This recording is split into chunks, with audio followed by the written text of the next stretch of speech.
Bengaluru spa case, ಅದು ಹೆಸರಿಗೆ ಐಷಾರಾಮಿ ಸ್ಪಾ, ಆದ್ರೆ ಅಲ್ಲಿ ನಡೆಯುತ್ತಿದ್ದ ಕಲರ್ಫುಲ್ ದುನಿಯಾನೇ ಬೇರೆ. ಸ್ಪಾ ಹೆಸರಲ್ಲಿ ಹೈಟೆಕ್ ವೇಶ್ಯವಾಟಿಕೆ ನಡೆಸುತ್ತಿದ್ದ ಆರೋಪಿಯನ್ನ ಪೊಲೀಸರು ಹೆಡೆಮುರಿ ಕಟ್ಟಿದ್ದಾರೆ. ಕಿರಾತಕನ ವಿಚಾರಣೆ ವೇಳೆ ಶಾಕಿಂಗ್ ವಿಚಾರವೊಂದು ಬಯಲಿಗೆ ಬಂದಿದೆ.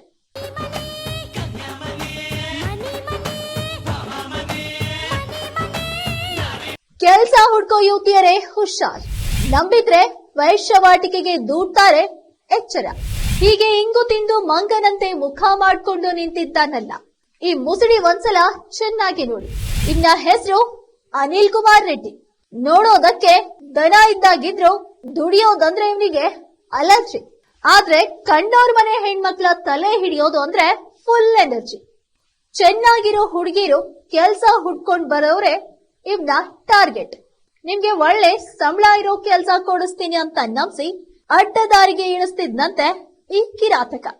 ದೆಹಲಿ, ಮಹಾರಾಷ್ಟ್ರ, ಪಶ್ಚಿಮ ಬಂಗಾಳ ಸೇರಿದಂತೆ ವಿದೇಶ ಹಾಗೂ ಹೊರ ರಾಜ್ಯಗಳಿಂದ ಉದ್ಯೋಗ ಕೊಡಿಸುವುದಾಗಿ ಮಹಿಳೆಯನ್ನ ಕರೆತಂದ ಬಳಿಕ ಸ್ಪಾದಲ್ಲಿ ಕೆಲಸಕ್ಕೆ ಸೇರಿಸಿ ಬಲವಂತವಾಗಿ ವೇಶ್ಯವಾಟಿಕೆಗೆ ಒತ್ತಾಯಿಸುತ್ತಿದ್ದಂತೆ ಈ ಕಿರಾತಕ.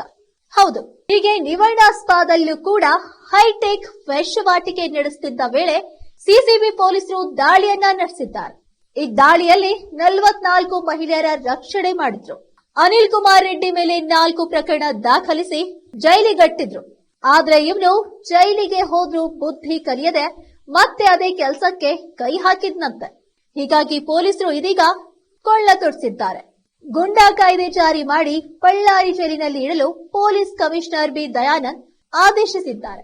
ಹೈಟೆಕ್ ವೇಶ್ಯಾವಾಟಿಕೆ ಮತ್ತು ಹ್ಯೂಮನ್ ಟ್ರಾಫಿಕಿಂಗ್ನಲ್ಲಿ ಒಳಗಾಗಿ ಕೆಲವೊಂದು ಪ್ರಕರಣಗಳು ಕೂಡ ದಾಖಲಾಗಿರ್ತಕ್ಕಂಥದ್ದು. ಅದಾದ ನಂತರವೂ ಕೂಡ ಅದೇ ವೃತ್ತಿಯನ್ನು, ಅದೇ ದಂಧೆಯನ್ನು ಮಾಡಲಿಕ್ಕೆ ಪ್ರಯತ್ನ ಮಾಡ್ತಾ ಇರ್ತಕ್ಕಂಥ ಓರ್ವ ವ್ಯಕ್ತಿಯ ಮೇಲೆ ನಾವು ಗೂಂಡಾ ಆ್ಯಕ್ಟ್ನಲ್ಲಿ ಪ್ರತಿಬಂಧಕಾಜ್ಞೆಯನ್ನು ಮಾಡಿ ಆತನನ್ನು ಬಳ್ಳಾರಿ ಕೇಂದ್ರ ಕಾರ್ಯಾಗಾರಕ್ಕೆ ಕಳಿಸ್ಕೊಟ್ಟಿದ್ದೇವೆ. ಈ ಒಂದು ಪ್ರಕ್ರಿಯೆ ಕಳೆದ 3 ದಿವಸಗಳ ಅವಧಿಯಲ್ಲಿ ಆಗಿದೆ. ಇನ್ನು ಒಟ್ಟಾರೆಯಾಗಿ ಕೆಲಸ ಹುಡ್ಕೋ ಯುವತಿಯರು ಹುಷಾರಾಗಿರಬೇಕಾಗಿದೆ. ಇಂತಹ ಕಿರಾತಕರ ಕೈಗೆ ಸಿಕ್ಕಿ ಒದ್ದಾಡುವ ಮೊದಲೇ ಎಚ್ಚರ ವಹಿಸಬೇಕಿದೆ. ಕೆಪಿ ನ್ಯೂಸ್, ಇದು ಜನಸಾಮಾನ್ಯರ ಧ್ವನಿ.